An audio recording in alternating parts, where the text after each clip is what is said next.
ümumiyyətlə uşaqlar hansı yaşdan etibarən danışmağa başlamalıdır və danışıq hansı yaşa kimi formalaşmasa, bu nitq inkişaf ləngiməsi kimi xarakterizə oluna bilər. Spektr pozuntusu olub deyə uşağın adını dəyişdirənlər var. Mollaya gedib, molla deyib ki, siz qaynatanızın adını qoymusunuz rəhmətliyin. Ona görə bu uşaq düşməyib. Ona görə uşaq autizm olub.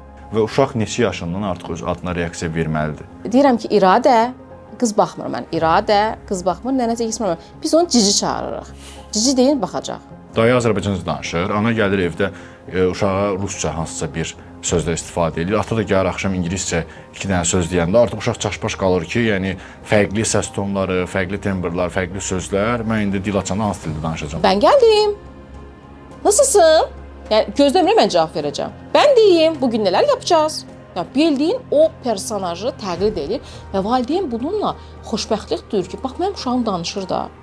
Valideynlər bildirir ki, yox, mənim uşağım məsələn şüurlu olaraq qavrayır, ondan sonra dilinə gətirir, amma deyəndə ki, məsələn, uşağa deyəndə pəncərəni göstər, tamamilə başqa bir əşyanı göstərir. Sonra dedim ki, xanım, bəs yaşıtlarından hər hansı bir başqa fərqli hiss eləmirsinizmi? Uşağın nənəsi bilirsiniz nə dedi?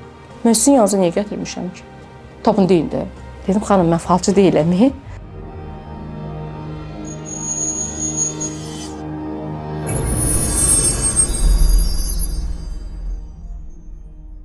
Salam. Sağlıq saatına baxırsa saata baxmağa ehtiyac yoxdur. Çünki sağlam həyatın zamanla yaşı bitməz. Biz də bu zamanı sizin sağlamlığınız fonunda dəyər qatırıq. Sağlıq saatının bugünkü qonağı defektoloq loqoped Esmira Kəzmovadır.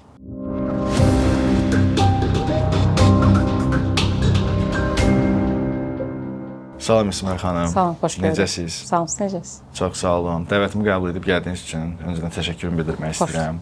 Ümid edirəm bugünkü söhbətimiz cəmiyyətimiz üçün kifayət qədər maarifləndirici və informativ olar. İlk sualım ondan ibarətdir ki, ümumiyyətlə uşaqlar hansı yaşdan etibarən danışmağa başlamalıdır və danışıq hansı yaşa kimi formalaşmasa, bu nitq inkişaf ləngiməsi kimi xarakterizə oluna bilər. Birincisi, əvvəlki ədəbiyyatlara baxanda orada qeyd olunurdu ki, artıq 1 yaşında uşaq danışmırsa, həyəcan təbiri çalmaq lazımdır.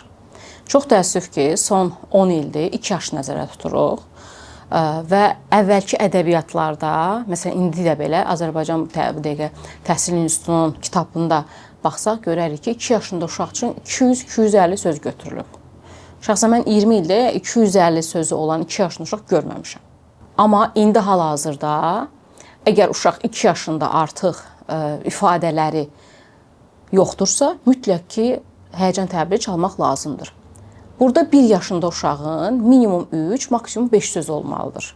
Və o sözlər o demək deyil ki, istəyəndə deyir, o demək deyil ki, valideyn təkrar edəndə o deyir. Xeyr, konkret ünvanlı sözlər nəzərdə tuturuq.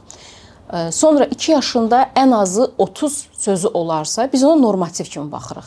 Onun altında olarsa artıq ləngimə kimi götürürük. Amma uşağın 2 yaşı var, ümumiyyətlə sözü yoxdursa, biz ona nitq ləngiməsi deyə bilmərik. Bu düzgün deyil.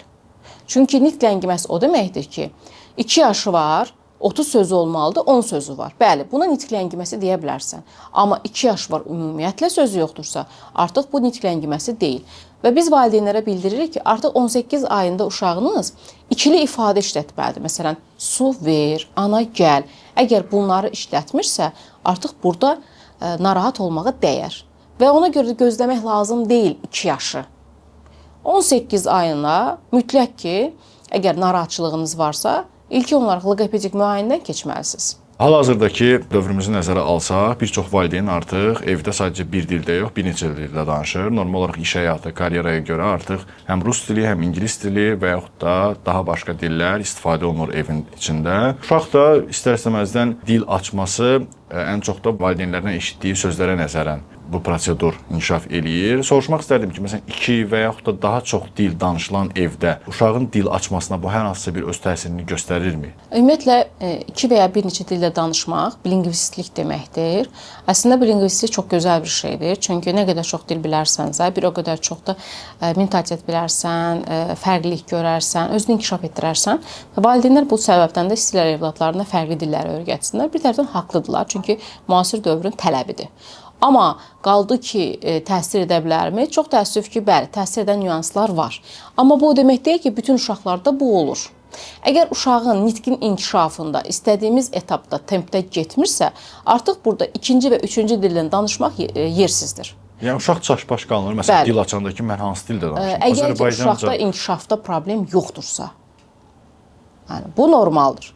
Amma yox, problem varsa, əlbəttə ki, valideyn bir dili seçməlidir. Amma biz həmişə tövsiyə edirik ki, çalışın evdəki uşaqla ən azı 3 yaşına qədər bir dildə danışın. Ən çox istifadə etdiyiniz dildə danışın. Yəni məsələn dayı evə gəlir, normal Azərbaycanca danışır. Deyək ki, dayı ilə indi hal-hazırdakı dövrdə bir çox valideyn uşağın dayıya tapşırır, çıxır gedir işə. Dayı Azərbaycanca danışır. Ana gəlir evdə uşağa rusca hansısa bir sözlər istifadə edir. Ata da gəlir axşam ingiliscə 2 dənə söz deyəndə artıq uşaq çaşbaş qalır ki, yəni fərqli səs tonları, fərqli tembrlər, fərqli sözlər. Mən indi dil açanda hansı dildə danışacağam? Uşaq da dil açanda bir ingiliscə, bir rusca, bir azərbaycanca sözsə bu artıq müəyyən bir qarmaşıqlığa gətirib çıxarır. Ona görə deyirəm ki, valideyn gələk konkret olaraq bütün ailə ən azı 3 yaşına qədər bir dildə danışsın. Bu tövsiyə olunur. Bəli, tövsiyə olunur ki, bir dildə danışsın.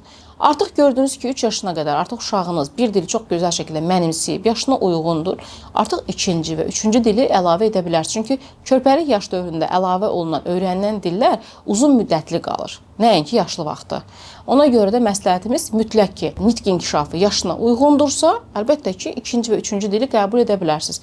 Və məhz bu səbəbdən də biz tövsiyə edirik ki, hər bir uşaq 3 yaşına qədər ən azı 2 dəfə loqopedik sadəcə olaraq müayinədə olsunlar. Ki, görək həqiqətən də bu uşağın nitq inkişafı yaşına uyğundur, yoxsa yox. Çünki Azərbaycanda belə bir şey var da, uşaq dünyaya gəldi, psixoloq aparırlar, nevropatoloq aparırlar, pediatr aparırlar. Amma bir dəfə də olsun, uşağın nitqi ilə bağlı loqopedi aparmırlar. Düşünürlər ki, loqopedə getdim, aha, loqoped məni ani şəkildə deyəcək ki, gəl məşğələyə.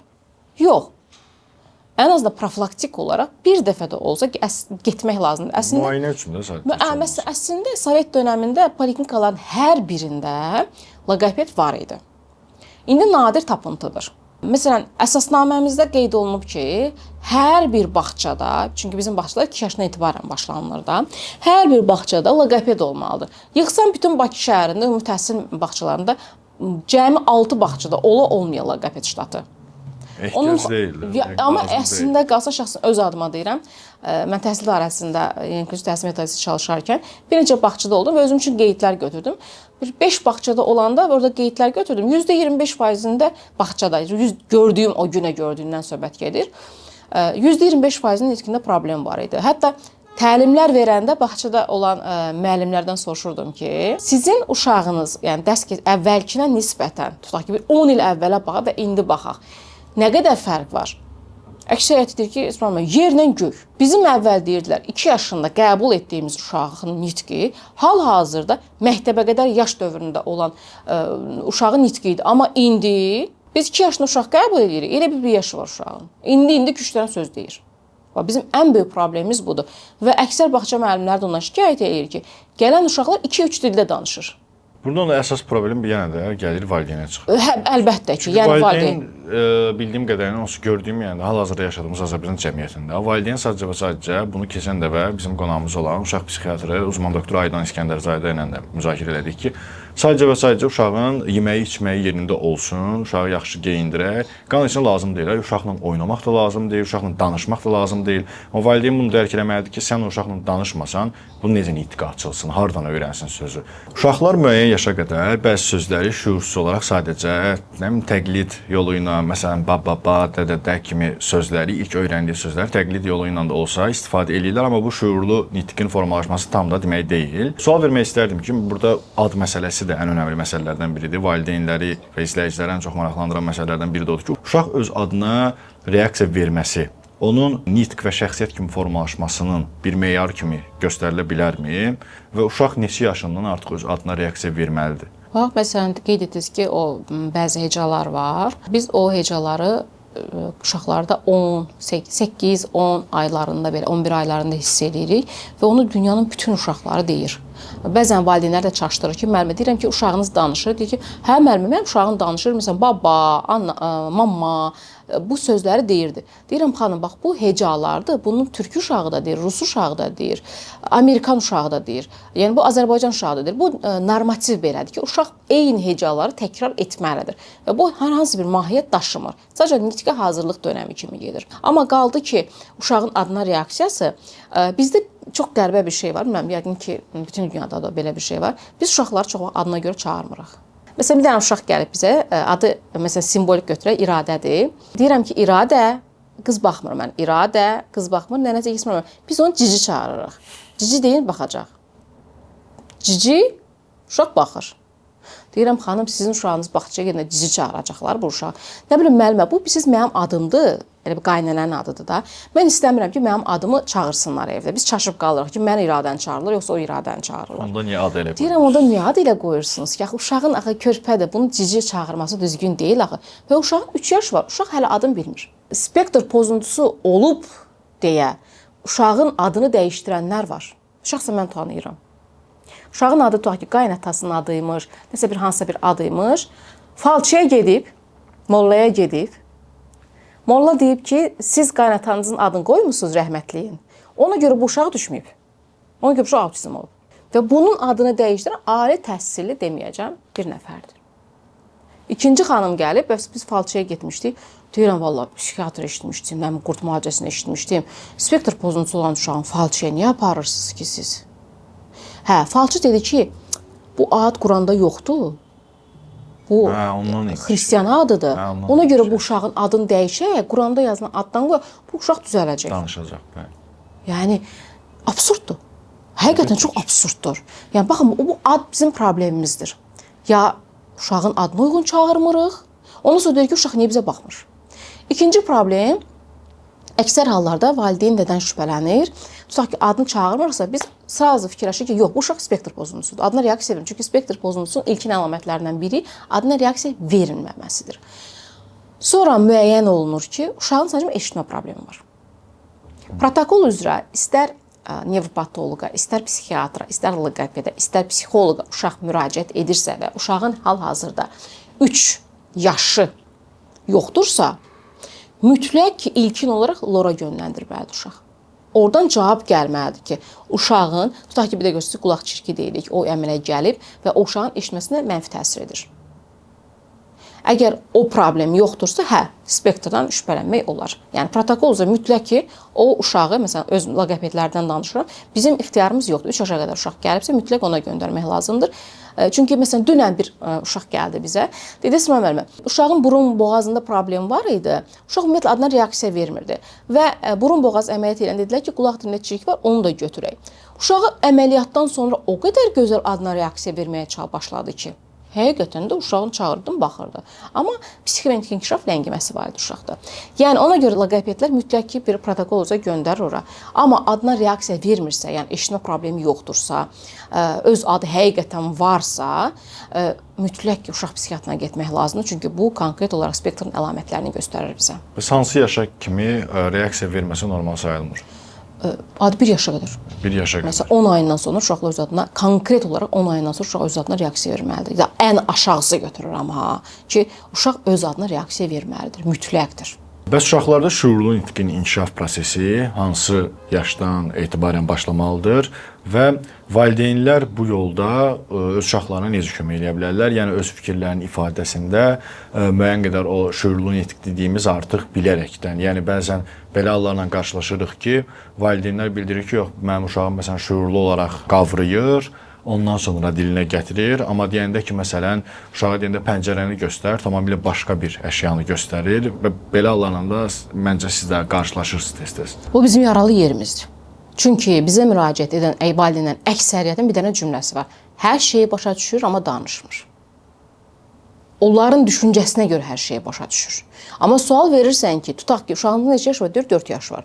Deyirəm, 4 yaşında tutaq ki, bir ətrafınızda bir uşaq varmı? Deyir, var. O uşaqla sizin uşağınızın nitqinin arasında fərq varmı? Deyir, hə, var. Deyirəm, bəs niyə deyirsiniz ki, mənim uşağım hər şeyi başa düşür? Məsələn, bu yaxınlarda bir valideyn müraciət elədi. Dedi, Əsma müəllimə, mənim uşağım hər sözü qısaldır.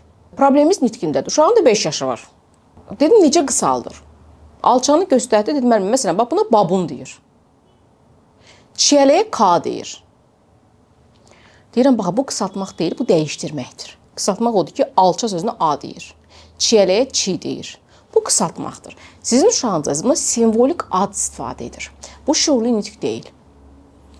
Ola bilsin ki, deyirəm, məsələn, siz babun sözünü demişsiniz. Deyir, yox, müəllimə, ümumiyyətlə oğlum hər bir əşyaya özü üçün ad qoymağa çalışır. Və biz də onu anlayırıq. Burada ikinci faktor da ola bilər ki, uşaq o səsi istifadə edə bilmir deyənə, onun yerinə başqa bir söz istifadə edir. Və ən əsası isə uşaq şüurlu nitq edir ki, məsələn, ata, ana deyir. Deyirəm ki, atanı göstər, yoxdur. Deyirəm, baxın, şüurlu nitq o deməkdir ki, dediyi sözün mahiyyətini anlasın. Yəni, ünvanını danışsın. Məsələn, deyir İsmail müəllimə, məsələn, bilir ki, ata gəlir, amma istəyəndə gedib ata deyir.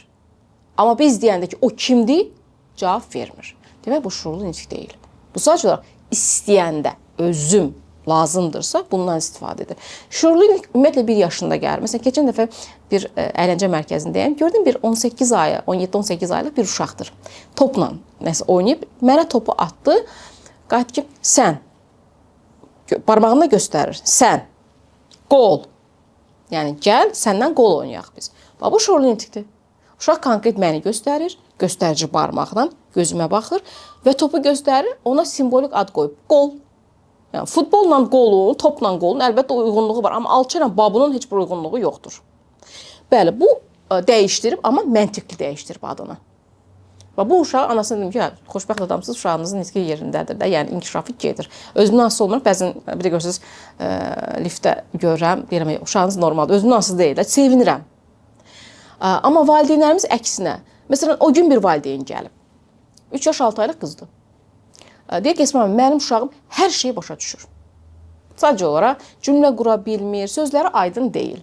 Amma hiss eləyirəm ki, uşaqda nəsə problem var. Çünki uşaq göz təması qurmur, öz-özünə danışır, ona belə deyək, uyğun olmayan əşyalarla oynayır və mən sual verirəm, ana cavab verir onun yerinə. Mən sual verirəm, ana cavab verir yerinə. Bir çox valideynlər var. Hə, yəni icazə vermir ki, mən sualı verim, uşaq başa düşsün. Tamam dedim, xanım, icazə verin, mən bir sualı verim, 2 dəqiqə durun, uşaq cavab versin də. Məsələn, deyirəm ki, neçə yaşında belə, qızım, Nigar, səndən sonra neçə yaşın var? Dinən. Yox, Nigar, bax, Nigar da, Nigar özündə deyil, havadadır. Nigar, yazıq Nigarı sirkələyir, Nigar 5, amma 3 yaş 6 aylıqdır. Tamam deyirəm, Nigar, mama hardadır? Çünki mama olaraq gəldi. Ya ana desəydim, ana deyəcək ki, mənim uşağım ana bilmir nə olan şeydir. Mama deyir. Gördüm ki, mama bax, mama burada, mama belə. Dedim, mama hardadır? Mənə pəncərəni göstərdi uşaq. Sonra dedim ki, xanım, bəs yaşıdlarından hər hansı bir başqa fərqli hiss eləmirsinizmi? Uşağın nənəsi bilirsiniz nə dedi? Mən sizin yanınıza niyə gətirmişəm ki? Tapın deyin də. Dedim, xanım, mən falçı deyiləm. Siz şikayətinizi deməlisiniz. O şikayətiniz əsasında mən baxmalıyam və fikrimi sizə bildirməliyəm. Yox, mən loqopedə gəlmişəm, deyirlər, siz hər şeyi bilirsiniz. Bax, bu bizim ən böyük problemimizdir. Və uşağın şüurlu nitqini qəbul etmir və düşünür ki, loqopedə getdimsə, loqoped bunu nə ilənsə tapıb deməlidir. Amma həkimə gedəndə biz necə deyirik? Bütün problemlərimizi deyirik. Hələ üstünə başqasını da deyirik. Məsələn, ürək həkiminə gedirik. Heç dəxli olmayan ayağımız da ağrıyır deyirik, qarnımız da ağrıyır deyirik. Heç də ailəti yoxdur, heç ürək həkimi soruşmur səndən. Amma biz loqopedə, psixoloqa gedəndə hər şey gizlədirik. Hər şey gizlənir. Hər şey güllük gülistanlıqdır. Biz gərək axtarıb tapmalıyıq ki, bunda nə problem var. Axı siz şikayətinizi deməlisiniz ki, onun əsasında biz dərinə gedə bilək. Amma təəssüf ki, valideynlərimiz əsas uşaq danışır. Amma necə danışır? Şüurlu, şüursuz fərq etmir. Və hər bir valideynə deyirəm ki, baxın, uşağınız, ümumiyyətlə insanlarda belə bir xüsusiyyət var. İnsan zəkasına görə danışır. Sənin, məsələn, uşağı yoxluyursan, psixoloqlar ən çox yoxluyur və deyir ki, bu uşağın 5 yaşı var. Amma testdə yaş yarım çıxır. Valideyn də məndən dirəşib ki, mənim uşağım cümlə nə vaxt deyəcək, sözləri deyir. Deyirəm, yaş yarımda uşaq cümlə qurmur. Uşağın cümlə qurmağı ən az 30 sözü olmalıdır. O da 2 yaşında gəlib çatır da. Və valideyn onda deyirəm ki, zəka inkişaf etdikcə nitq inkişaf edəcək. Çünki nitq pilləlidir. Şuurlu nitq, deyirlər də, nitq ali psixi funksiyadır. Və bu sözün müəllifi Vygotsky'dir. Yəni deyir ki, alidir. Ona qədər uşaq gəlir anlıya, qavrıya, təfəkkür, təxəyyül, təsəvvür gələ çata və ən əsası var, bu gəlməlidir. Göstərici barmaq. Bu yox, bu. Göstərici barmaq gələndən sonra nitq özünə formalaşır. Göstərici barmağında gəlməyi tam 13 aylıqdır. Bütün uşaqlarda 10-cu ayda uşaqda göstərici barmaq formalaşır. Əgər normativ gedirsə. Bir də bu mövzuda ən aktual olan məsələlərdən biri də ekran vaxtının ümumiyyətlə uşağın həm nitq inkişafına, həm də əqli inkişafına olan təsiridir ki, keçən bölümdə Aydan xanımla da bunun söhbətini eləmişdik ki, ümumiyyətlə ekran autizm spektr pozuntusuna da yol açır və digər başqa ləngimələrə, problemlərə də yol aça bilər. Soruşmaq istərdim ki, ümumiyyətlə valideynlər hal-hazırdakı dövrdə ekran vaxtını necə məhdudlaşdırmalıdırlar ki, bu uşağın nitq ləngiməsinə kimi gətirib çıxarmasın? Çünki hər bir evdə artıq televizor var, bu artıq köhnə dövr deyil ki, məsələn, hər kəs deyək ki, axşam yemək masasında əvvəlki artıq mədəniyyət demək olar qalmayıbdı ki, yəni axşam məsələn ata gələrdi evə, hamı oturardı bir masa ətrafında, yemək yerdi, söhbət eləyərdi, uşaq da nə yediyini bilərdi ki, nə yedim və uşağın həm əqli cəhətdən, həm də nitq cəhətdən inkişafı daha sürətli gedirdi. İndiki dövrdə demək olar ki, hamı yeməyi televizorla və yaxud da telefonla yedizdirir. Məsələn, mən keçsə başıma gələn bir hadisəni deyim ki, məsələn, uşaq idi, uşaq 1 yaşı var, uşağı televizor qarşısına qoyublar və uşaq TV-yə elə bir yöntəmdə baxır ki, sadəcə zillənib baxır, amma uşağın o baxışlarından adam hiss edir ki, uşaq orada heç nə başa düşmür, anlamır, sadəcə bir nöqtəyə zillənib qalıb, baxır və bu da artıq istər-istəməzdən insanda belə bir fikir formalaşdırır ki, yəqin bu uşaq yəni davamlı ekrana bağlı qalarsa 100% bunda nitq inkişaf ləngiməsi olacaq. Soruşmaq istərdim ki, valideynlər bu zamanı necə tənzimləyə bilərlər və ümumiyyətlə uşaqlar ekrana baxmamalıdırmı, yoxsa hansısa bir limit varmı? Ümumdünya Səhiyyə Nazirliyinin çağırışı oldu ki, ümumiyyətlə uşaqları çalışın 2 yaşına qədər, ən azı 2 yaşına qədər telefon, televizordan kənarlaşdırın. Çünki müraciət edən hal-hazırda valideynlərin əksəriyyətinin şikayəti bu olur ki, mən uşağı çox körpəkdən telefon, televizora qoymuşam. Soruşanda niyə? Çox qəribə cavablar gəlir. Məsələn, bir valideyn dedi ki, mənim yoldaşım qoymurdu. Uşağı həyətə çıxardım, aparım, gəzdirim. Ancaq yoldaşım gələndə düşürdük həyətə, o da 1 saatlıq falan. Və mən məcbur idim ki, uşaq ora baxsın. Çünki bilmirdik neyniyək evdə. İkinci valideyn deyir ki, mən neyniyim, mən evin işini kim görsün bəs. Qaynanam məsələn deyir ki, uşağı qışqırtma, səsi gəlməsin, ağlamasın. Bu şikayətləri də eləyən var, amma dünyada ən böyük xoşbəxtlik odur ki, evdə uşaq səsi gəlir. İkinci səbəb bu. Üçüncüsü, müəllimə, telefon, televizor açanda mənim uşağım çox qəşəng, rahat şəkildə yeyir. Yəni, bəhanə çoxdur, indi saysam qurtarmayacaq, ayrı söhbətdir. Amma biz həmişə deyirik ki, əgər loqopediyada başlayırsansa və uşağının nitq inkişafında ləngimə varsa, demirəm, səsləri yanlış tələffüz edir, xeyr, yaşına uyğun nitqi yoxdursa, şuurlu nitqi yoxdursa, telefon, televizor sıfırlanmalıdır. Məsələn, valideynə deyirəm ki, baxın, ilk şərtimiz bu olacaq. Telefon, televizor sıfırlanmalıdır. Valideyn gəldi ki, mən ancaq yemək yeyəndə verirəm. Deyirəm, elə məbəsdir də o. Çünki uşaq yemək yeyəndə nə yediyini fərqində deyil. Ağzını açır, robot kimi bağlayır. Yəni onu çeynəmir. Sən ondan ünsiyyətə girə bilmirsən. Uşaq bəyəndimi, bəyənmədimi, doydumu, doymadımı və əksər uşaqlarımız da görmüsünüz də kökəlməyə meyillidir. Hamısı topuş-topuşdular bu dəqiqə. Çeynəmirlər birbaşa. Çünki çeynəmir vaxtında və ümumiyyətlə çeynəmə bacarığı yoxdur. Və loqopedin ilkin işi odur ki, uşağın nə qədər nitq pozuntusunda problem olursa olsun, ilkin olaraq çeynəmə problemini həll etməlidir. Amma burada bir nüans var. Biri var ki, uşaq ümumiyyətlə çeynəməyə bacarmır ya da zəif çeynəyir. Biri də var ki, uşaq seçici çeynəyir. Məsələn, əti yeyir, amma tutaq ki, toyuq ətini yeyə bilmir. Çiynəyir, amma sup yemir. Həyatı boyu sup yeməz. Yeməkdə kartuşka yeməz. Ki, olmaz. Bu artıq duyu bütünləmə həssasiyyətidir, o ayrı bir şeydir. Və bu dəqiqə ən aktual problemlərdən biri odur ki, uşaqlarımız telefon, televizor məruzuna qalıb. Və valideyn deyir ki, məsələn, mən televizor açanda uşaq heç nə eləmir. Prosta açıq qalır televizor. Deyirəm, uşaq insan səsi qəbul etmir axı. Uşaq qeyri-danışıq səsləri qəbul etmir axı. Onun səsini qəbul edir. Ona görə sən çağırsan, baxmır. Və istənilən pozuntu, istər nitq olsun, istər psixoloji pozuntu olsun, ekran, istər telefon, istər televizor olsun, onu şiddətləndirir. Yəni, qloballaşdırır. Təcrübənizdə elə hadisələr olur ki, məsələn, hal-hazırda dediyimiz bu söhbətlə əlaqəli ki, məsələn, televizora baxır və oradakı şeylər, çünki uşaqlarda bildiyim qədərindən artıq 2 yaşa qədər uşaqlarda ən güclü olan funksiya təqlid funksiyasıdır ki, daim nəyi görürlər, onu təqlid etməyə çalışırlar. Bu televizorda gördüklərini təqlid eləyərək, yəni məsələn, elə bir simptomlarla yanınıza gətirilən uşaqlar olurmu? 2 uşaq nümunə göstərəcəm sizə. Əslində çoxdur, sadəcə ikisi fərqli olduğu üçün deyəcəm. Məsələn, bir uşaq gəldi, valideyn dedi ki, mənim uşağım Spider-Man-ə çox baxır. Uşaq 1-ci sinifdə oxuyurdu və uşaq Spider-Man'in hərəkətlərini təqlid eləyir. Uşağın nitqində ləngimə də vardı. Deməli biz söhbət etdiyimiz yerdə uşaq çəkildi kənara, pəncərə tərəfinə, başladı bu hərəkətlər eləmə. Onu siz necədir? An tapıb stolun altına girib eləyir. Şkafın içinə girib eləyir, hamama girib eləyir. Yetər ki, bunu hardasa etsin, rahatlasın. Bu uşaqda yersiz təqliddir. Yəni bunu niyə edir? 7-8 yaşında uşaqdır. İkincisi isə uşağımız var. Mən uşaq ümumiyyətlə ailədə türkcə danışan yoxdur. Amma bildiyin uşaq söz deyirəm. Məsələn, deyirəm bu nədir? Deyir bardaq. Deyirəm oğlum, stəkan, fincan. Deyir yox bardaq. Fincan deyir bardaq. Mən deyəndə ki, məsələn, mənə bardağı verir, amma fincanı ver deyəndə mənə verə bilmir. Konkret bildiyiniz o cizgi filmi var ha. Necə danışır? Eyni tonda danışır. Yəni personajlar sizə təqlid edir. olduğu kimi, məsələn ki, ben gəldim. Nasılsın? Yəni gözləmirəm mən cavab verəcəm. Ben deyim, bugün neler yapacağız? Yəni bildiyin o personajı təqlid edir və valideyn bununla xoşbəxtlik duyur ki, bax mənim uşağım danışır da. Bax bu bizim. Məsələn bir dənə də uşaq gəlib ingiliscə danışır.